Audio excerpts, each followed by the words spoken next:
अस्सलाम वालेकुम, कैसे हैं आप सब। तो आज हम स्टार्ट करने जा रहे हैं एक्सरसाइज 7A का क्वेश्चन नंबर 2।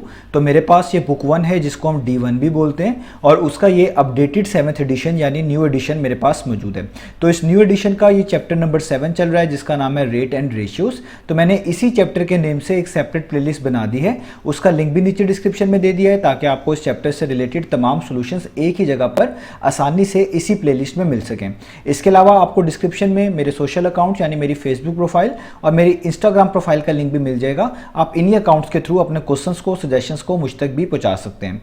तो आइए स्टार्ट कर लेते हैं क्वेश्चन नंबर 2 को। तो मैंने क्वेश्चन नंबर 2 की स्टेटमेंट यानी ये दोनों पार्ट्स को नीचे नोट डाउन कर लिया है। हम वहीं से इसको रीड करेंगे, समझेंगे और साथ साथ सॉल्व करेंगे। तो आइए स्टार्ट कर लेते हैं।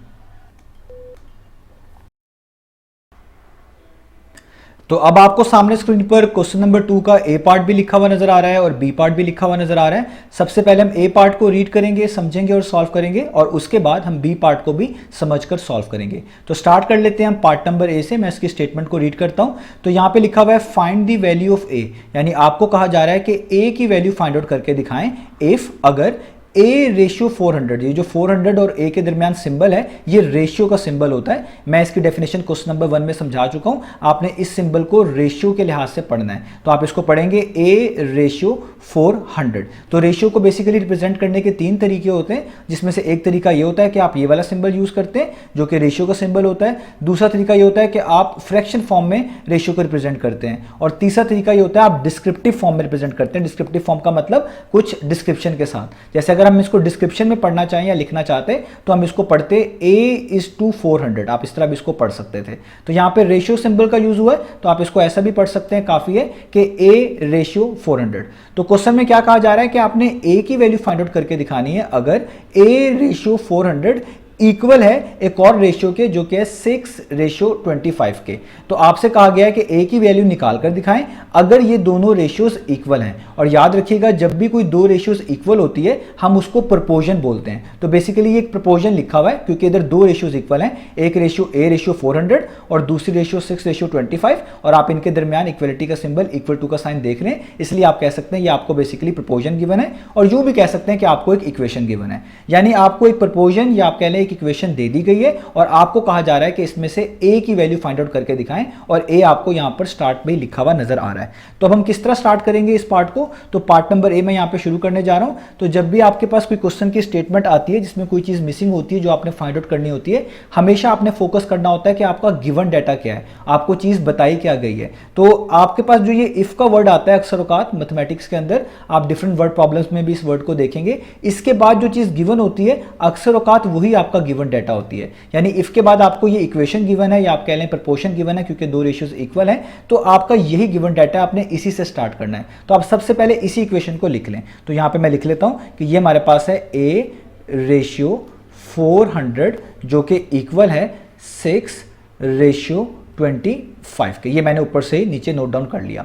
अब जब भी आपके पास इक्वेशंस आएंगी जिसमें रेशियोज इन्वॉल्व होंगी, आप कोशिश करिएगा कि उनको फ्रैक्शन फॉर्म में कन्वर्ट कर लें। जिस तरह ऊपर बताया रेशियो को रिप्रेजेंट करने का एक तरीका फ्रैक्शन फॉर्म में भी होता है, यानी आप इन रेशियोज को फ्रैक्शन फॉर्म में कन्वर्ट कर लेंगे तो आपका क्वेश्चन और भी आसान हो जाएगा। तो हम भी यहां पर यही करेंगे इस ए की वैल्यू को फाइंड आउट करने के लिए कि यहां पर जितनी भी आपको ये रेशियोज नजर आ रही हैं जो कि रेशियो फॉर्म में लिखी हुई हैं, इनके दरमियान ये आप सिंबल देख सकते हैं, आप इनको फ्रैक्शन फॉर्म में कन्वर्ट कर लेंगे। तो फ्रैक्शन फॉर्म में किस तरह कन्वर्ट करेंगे कि जो चीज सबसे पहले लिखी हुई है उसको सबसे पहले लिखेंगे, यानी सबसे पहले हम लिखेंगे ए और रेशियो के जो बाद लिखी हुई है टर्म जो कि 400 है उसको इस तरह लाइन डालकर डिनोमिनेटर में लिखेंगे इस तरीके से। इस फॉर्म को हम बोलते हैं फ्रैक्शन फॉर्म। तो इसको पढ़ेंगे A/400। तो दूसरी साइड पे भी ऐसे ही कर लें, इक्वालिटी का सिंबल डालें, यहां पे लिखा हुआ है 6/25 तो इसको आप भी फ्रैक्शन फॉर्म में कन्वर्ट कर लें 6/25, यानी 6 पहले आएगा और दूसरी चीज डिनोमिनेटर में आएगी। तो जब भी आप फ्रैक्शन फॉर्म में इनको कन्वर्ट कर लेंगे आपके लिए चीजों को सॉल्व करना और भी आसान हो जाएगा। अब अगले स्टेप्स बड़े इंपॉर्टेंट है। आप देख सकते हैं बीच में इक्वालिटी का सिंबल है, इक्वल टू का साइन है और इधर भी सिर्फ एक ही फ्रैक्शन लिखी हुई है और इधर भी सिर्फ एक ही कंप्लीट फ्रैक्शन लिखी हुई है। तो जब भी बीच में इक्वालिटी का साइन हो, दोनों तरफ एक एक फ्रैक्शन लिखी हो, तो यहां पर आप क्रॉस मल्टीप्लीकेशन के जरिए अपने क्वेश्चन को मजीद सिंप्लीफाई कर सकते हैं। अब क्रॉस मल्टीप्लीकेशन क्या होती है कि जो आपके पास पहली फ्रैक्शन है for example left hand side पे, उसका जो डिनोमिनेटर लिखा हुआ है जो कि 400 है, जो कि a को डिवाइड कर रहा है, ये 400 दूसरी तरफ जाके इक्वेशन के इक्वालिटी साइन के दूसरी तरफ जाके उस फ्रैक्शन के न्यूमरेटर यानी 6 से मल्टीप्लाई हो जाएगा, यानी जो चीज़ जहाँ पर डिवाइड कर रही है वो दूसरी तरफ जाके मल्टीप्लाई हो रही है न्यूमरेटर से, और उधर भी ऐसे ही होगा। जो 6 के नीचे डिनोमिनेटर लिखा हुआ है 25 जो कि 6 को डिवाइड कर रहा है, ये भी दूसरी तरफ जाके इस वाली फ्रैक्शन से यानी इसके न्यूमरेटर से जो कि a लिखा हुआ है उससे मल्टीप्लाई हो जाएगा। तो इसी को हम क्रॉस मल्टीप्लिकेशन कहते हैं कि दोनों फ्रैक्शंस जो कि इक्वलिटी साइन के एक लेफ्ट हैंड साइड पे लिखी होती है, एक राइट हैंड साइड पे लिखी होती है, इनके डिनोमिनेटर्स दूसरी तरफ जाकर मल्टीप्लाई हो जाते हैं। तो a के नीचे जो डिनोमिनेटर लिखा हुआ था 400 वो दूसरी तरफ जाकर जो है मल्टीप्लाई हो जाएगा 6 के साथ, और 6 के नीचे जो डिनोमिनेटर लिखा हुआ 25 वो दूसरी तरफ जाकर a से मल्टीप्लाई हो जाएगा। और देखिए ये क्रॉस सिंबल ही बन रहा होता है, इसलिए हम इसको क्रॉस मल्टीप्लिकेशन ही कह रहे होते हैं। तो आइए स्टार्ट करते हैं। तो अब लिखेंगे कैसे, तो लिखना है आपने लेफ्ट हैंड साइड से। तो लेफ्ट हैंड साइड पे जो फ्रैक्शन है वो है a ओवर 400। तो आप सबसे पहले न्यूमरेटर लिखेंगे, तो न्यूमरेटर कितना है वो है a, और इसको मल्टीप्लाई कर देंगे किसके साथ, 25 के साथ, क्योंकि 25 वहां पर 6 को डिवाइड कर रहा था, यहां पर आकर वो a से मल्टीप्लाई होगा क्रॉस मल्टीप्लिकेशन के थ्रू। तो 25 यहां पर आके क्या हो जाएगा मल्टीप्लाई, तो आप लिख देंगे a मल्टीप्लाई बाय 25। अब इसी तरीके से बीच में इक्वलिटी का साइन, और ये जो 400 नीचे लिखा हुआ था जो कि डिवाइड कर रहा है a को, इसने दूसरी तरफ जाकर मल्टीप्लाई होना है 6 के साथ, उस फ्रैक्शन के न्यूमरेटर के साथ जो चीज ऊपर लिखी होती है। तो उधर भी किस तरह करेंगे, राइट हैंड साइड पे कैसे लिखेंगे, न्यूमरेटर को पहले यानी 6 को पहले, और ये जो 400 जहां पर डिवाइड कर रहा है यहां पर आके क्या हो जाएगा 6 के साथ मल्टीप्लाई हो जाएगा, यानी इधर आके ये मल्टीप्लाई करेगा। तो इसको हम क्रॉस मल्टीप्लिकेशन बोलते हैं। आप इधर a को बाद में 25 को पहले भी लिख सकते हैं, इधर भी आप 400 को पहले और 6 को बाद में भी लिख सकते हैं। इनकी पोजीशन चेंज करने से कोई इशू नहीं होता, मल्टीप्लिकेशन के सिंबल जब बीच में होते हैं इससे कोई इशू नहीं होता। तो ये होगी क्रॉस मल्टीप्लिकेशन। 25 यहां पर डिवाइड कर रहा था, यहां पर आकर a से मल्टीप्लाई हो गया, 400 यहां पर डिवाइड कर रहा था a को, तो वो वहां जाकर 6 से मल्टीप्लाई हो गया। अब जस्ट आप इनको फर्दर सिंप्लीफाई करेंगे, तो 25 को a से मल्टीप्लाई करेंगे तो कितना आ जाएगा 25a। और ये मैंने आपको सिखाया हुआ भी है, जब भी दो टर्म्स को मल्टीप्लाई करते हैं तो नंबर से मल्टीप्लाई होता है, लेटर से मल्टीप्लाई होता है, या वेरिएबल से मल्टीप्लाई होता है। a के साथ कुछ भी नहीं लिखा हुआ, आप अगर 1 लिख लेते तो नंबर से मल्टीप्लाई हुआ, यानी 25 1 से मल्टीप्लाई हुआ तो 25, और a की लेटर था कोई और था नहीं जिससे a मल्टीप्लाई होता, तो a वैसे उतार लिया, तो मैंने कह दिया 25a टाइम्स 25a। यहां पे आपने 6 को 400 से मल्टीप्लाई करना है, 6 को 400 से मल्टीप्लाई करेंगे तो आपके पास आ जाएगा 2400 भी आप इसको कह सकते हैं। तो यहां तक हमने कर लिया। अब देखिए इस इक्वेशन के अंदर आपने a की वैल्यू फाइंड आउट करनी है, और ये इक्वेशन का रूल होता है कि आपने जिस भी लेटर की या जिस भी वेरिएबल की वैल्यू फाइंड आउट करनी होती है, आप उसके साथ जो भी चीजें आ रही होती हैं उनको हटाते हैं, उनको रिमूव करते हैं और इक्वलिटी साइन के दूसरी तरफ मूव करते हैं, ताकि आप आसानी से उस लेटर की या उस वेरिएबल की वैल्यू बता सकें। तो यहां पर जो आपने a की वैल्यू निकाल कर दिखानी है उसके साथ आप देख सकते हैं 25 मल्टीप्लाई हो रहा है, तो इस 25 को आपको यहां से हटाना पड़ेगा। तो दो तरीकों से आप इसको समझ सकते हैं। एक तरीका तो यह है कि जब भी कोई नंबर मल्टीप्लाई हो रहा हो किसी वेरिएबल या लेटर के साथ, आपने उसको हटाना हो तो आप उसी सेम नंबर से दोनों तरफ डिवाइड कर देते हैं। यानी एक तरीका यह है कि आप दोनों तरफ 25 से डिवाइड कर दें, ताकि लेफ्ट हैंड साइड से 25 कैंसिल आउट हो जाए और राइट हैंड साइड पे 25 नीचे डिनोमिनेटर में आ जाए। और दूसरा तरीका आप इस तरह समझ लें कि 25 यहां पर a के साथ मल्टीप्लाई हो रहा है, अगर कोई नंबर यहां पर किसी चीज के साथ मल्टीप्लाई हो रहा होगा और आप इसको इक्वलिटी साइन के दूसरी तरफ भेजेंगे तो वहां पर जाके ये डिवाइड करेगा उस वाले नंबर को जो राइट हैंड साइड पे लिखा होगा, जो कि 2400 लिखा हुआ है। तो हम यहां पर यही करने लगे कि 25 यहां पर a के साथ मल्टीप्लाई हो रहा है, तो हम यहां से 25 हटा देंगे और वहां पर डिनोमिनेटर में लिख देंगे, यानी वहां पर जाकर दूसरी साइड पे जाकर राइट हैंड साइड पे जाकर ये इस 2400 को क्या करेगा डिवाइड करेगा, डिनोमिनेटर में आएगा। तो देखिए 25 यहां पे मल्टीप्लाई हो रहा था, अब यहां पर डिनोमिनेटर में आ गया, यानी यहां पर वो आके इसको डिवाइड करेगा और नीचे लिखा जाएगा। आप दोनों साइड पे 25 से डिवाइड कर देते तब भी आपको यही इक्वेशन मिलती। अब आपने जस्ट 2400 को 25 से डिवाइड करना है। अगर आपको कैलकुलेटर अलाउ है उससे आसानी से हो जाएगा, नहीं अलाउ तो आपको मैनुअल डिवीजन करनी पड़ेगी। तो किस तरह करेंगे, 25 को बाहर लिखेंगे इस तरीके से, आपको चीज़ें आती हैं, और 2400 को इस तरह इनसाइड लिखेंगे।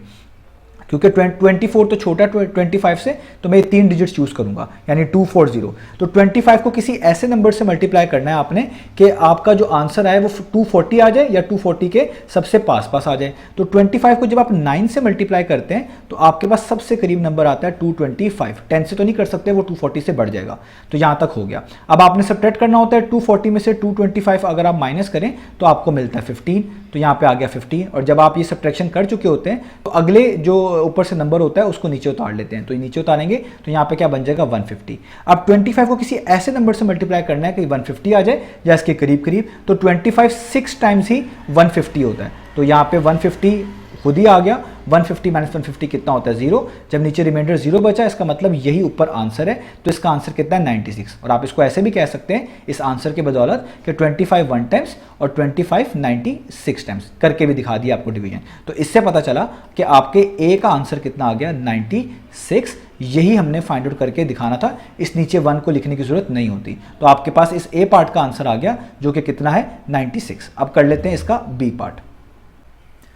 तो अब हम स्टार्ट कर लेते हैं बी पार्ट को। तो बी पार्ट यहां पे लिखा हुआ है गिवन दैट, यानी अब गिवन दैट का मतलब है आपको एक चीज गिवन है जो आगे बताई जा रही है। और क्या गिवन है 5b/8 इक्वल है 2/5 के। अगेन दो रेशियोज इक्वल हैं, इनको आप प्रोपोर्शन भी कहते हैं। और जनरली आप इसको ये भी कह सकते हैं कि आपको एक इक्वेशन दी गई है जिसके दोनों साइड्स पर एक एक रेशियोज गिवन है जो कि आपस में इक्वल है। तो आपको ये बता दिया गया है कि 5b/8 इक्वल है 2/5 के। तो कहा क्या जा रहा है find the value of B. तो आपसे कहा जा रहा है इस बार बी की वैल्यू फाइंड आउट करके दिखाएं, जो आपको यहां पर 5 के साथ लिखा हुआ नजर आ रहा है। तो अगेन बी पार्ट के लिए भी आपने ए पार्ट वाले रूल्स रेगुलेशन ही देखने कि आपने जब भी कोई इसी चीज की वैल्यू फाइंड आउट करनी है गिवन डेटा से स्टार्ट करना है। तो गिवन डेटा इस बार क्या है ये इक्वेशन, जो कि मैं यहां पे लिख देता हूं, जो कि है 5b/8 आपके पास इक्वल है 2/5 के। और मैंने आपको बताया था जब भी आपके पास इक्वेशंस के अंदर रेशियोज इन्वॉल्व हो आपने इनको फ्रैक्शन फॉर्म में कन्वर्ट कर लेना ताकि आपका सवाल और आसान हो सके।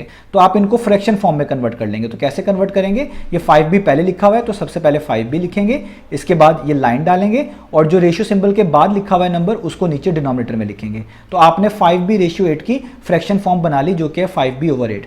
बीच में इक्वलिटी का सिंबल, इधर भी ऐसे ही करेंगे। इस रेशियो फॉर्म को भी आप दोबारा से फ्रैक्शन फॉर्म में कन्वर्ट करेंगे। तो जो चीज पहले लिखी हुई पहले आएगी, यानी 2 पहले, रेशियो सिंबल के बाद जो लिखी हुई वो डिनोमिनेटर में, यानी 5 नीचे डिनोमिनेटर में। तो ये बन गया 2/5। अब जब आप इसको इस फॉर्म में कन्वर्ट कर लेंगे जो कि इसकी फ्रैक्शन फॉर्म है। अब आपको मैंने अभी बताया ये पार्ट में कि जब भी बीच में इक्वलिटी का साइन हो, इक्वल टू का साइन हो और दोनों तरफ एक एक फ्रैक्शन लिखी हो, तो यहां पर आप क्रॉस मल्टीप्लिकेशन करके अपने क्वेश्चन को मजीद सिंप्लीफाई कर सकते हैं। क्रॉस मल्टीप्लिकेशन का क्या मतलब है कि लेफ्ट हैंड साइड पे जो फ्रैक्शन लिखी हुई है उसका जो डिनोमिनेटर है, जो नीचे लिखा हुआ है जो कि 8 है, जो कि इस 5b को डिवाइड कर रहा है, वो दूसरी तरफ जाकर 2 से क्या हो जाएगा मल्टीप्लाई, यानी इस फ्रैक्शन के न्यूमरेटर से क्या हो जाएगा मल्टीप्लाई। और राइट हैंड साइड पे जो फ्रैक्शन लिखी हुई है इसका जो डिनोमिनेटर है जो कि 5 है, जो कि इस 2 को डिवाइड कर रहा है, ये लेफ्ट हैंड साइड पे जाके इस फ्रैक्शन के न्यूमरेटर यानी 5b से क्या हो जाएगा मल्टीप्लाई। यानी हर डिनोमिनेटर को दूसरी तरफ भेज देना है और मल्टीप्लाई करवा देना है। तो किस तरह लिखेंगे इसको, सबसे पहले लेफ्ट हैंड साइड से लिखना शुरू करेंगे कि लेफ्ट हैंड साइड पे जो फ्रैक्शन है उसका जो पहले न्यूमरेटर है जो ऊपर लिखा हुआ है इसको लिखेंगे, वो क्या है 5b। तो आप यहां पे लिखेंगे 5b और क्योंकि 5 यहां पर डिवाइड कर रहा था 2 को राइट हैंड साइड पे, तो इस 5 ने यहां पर आकर इस 5b के साथ क्या होना है मल्टीप्लाई होना है। तो 5 यहां पर डिवाइड कर रहा था, यहां पर आके 5b से क्या हो जाएगा मल्टीप्लाई। तो आप लिख देंगे 5b मल्टीप्लाई बाय 5, बीच में इक्वलिटी का सिंबल और यहां पे 8 लिखा हुआ डिनोमिनेटर में लेफ्ट हैंड साइड पे जो कि डिवाइड कर रहा 5b को, इसने राइट हैंड साइड पे जाके 2 से मल्टीप्लाई हो जाना है। तो यहां पे आप लिखेंगे इस तरह, इधर भी पहले न्यूमरेटर को लिखेंगे इस फ्रैक्शन के जो कि 2 है और इस 8 ने यहां पर आके क्या हो जाना है इसके साथ मल्टीप्लाई इस तरीके से। तो ये हमने कर दी क्रॉस मल्टीप्लिकेशन। आपने इसको अच्छे से समझ लेना है कि यहाँ पे 5b के नीचे 8 था, यहाँ पे डिवाइड कर रहा था, दूसरी तरफ जाके 2 से मल्टीप्लाई हो गया। 2 के नीचे 5 था, 5 यहाँ पर डिवाइड कर रहा था, ये दूसरी तरफ जाके 5b से मल्टीप्लाई हो गया। अब आगे आपने इसको सॉल्व करना है, बड़ा आसान है। 5b को आपने 5 से मल्टीप्लाई करना है और मैंने आपको तरीका बताया हुआ है। दो टर्म्स को मल्टीप्लाई करने का तरीका क्या होता है कि नंबर से मल्टीप्लाई होते हैं और ये लेटर या वेरिएबल किसी लेटर या वेरिएबल से मल्टीप्लाई होते हैं। तो इधर 5 टाइम्स कितना हो जाएगा 25। तो आप यहाँ पे 25 लिख लेंगे। b को किसी के साथ यहाँ पे मल्टीप्लाई किया जा ही नहीं सकता क्योंकि कोई और लेटर है ही नहीं, तो b वैसे का वैसे ही आ जाएगा। यानी 5b मल्टीप्लाई बाय 5 कितना हो गया 25b। यहां पर 2 को 8 से मल्टीप्लाई कर दें, 2 8 टाइम्स कितना होता है 16। तो यहां पे लिख दें 16।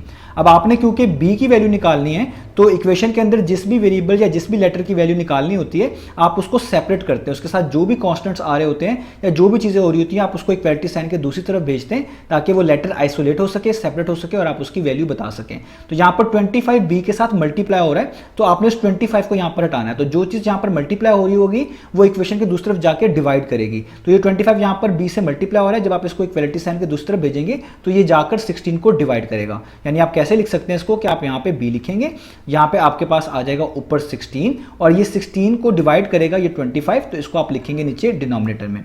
आप इसी स्टेप को ऐसे भी कर सकते थे, जैसे अगर यहाँ पे लिखा हुआ था 25b इक्वल टू 16, आप ऐसे भी कह सकते थे कि 25 यहाँ पे मल्टीप्लाई हो रहा है b से, तो जो चीज़ मल्टीप्लाई हो रही होती है किसी लेटर के साथ, अगर आपने उस नंबर को हटाना हो तो उसी सेम नंबर से दोनों तरफ डिवाइड करवा देते। तो यहाँ भी 25 से डिवाइड करवा देते, वहाँ पे भी, तो यहाँ पे 25 से कैंसिल हो जाता, तब भी आपको 16/25 ही मिलता, जो मैं यहाँ पे पहले ही लिख चुका हूँ। अब आपने देख लेना है कि 16/25 में कोई कैंसिलेशन होती है तो कर देनी है, अगर नहीं होती तो यही आपका फाइनल आंसर होगा। तो 16 और 25 को डिवाइड करने वाला 1 के अलावा कोई भी कॉमन नंबर मौजूद नहीं है, तो इसका मतलब आप इसको इससे आगे कैंसिल आउट नहीं कर सकते, तो आपके बी का फाइनल आंसर यही होगा जो कि है 16/25। तो ये हमारे पास बी पार्ट हो गया। तो उम्मीद है आपको ये दोनों पार्ट समझ आएंगे। इंशाल्लाह नेक्स्ट वीडियो में मिलेंगे बाकी सॉल्यूशंस के साथ।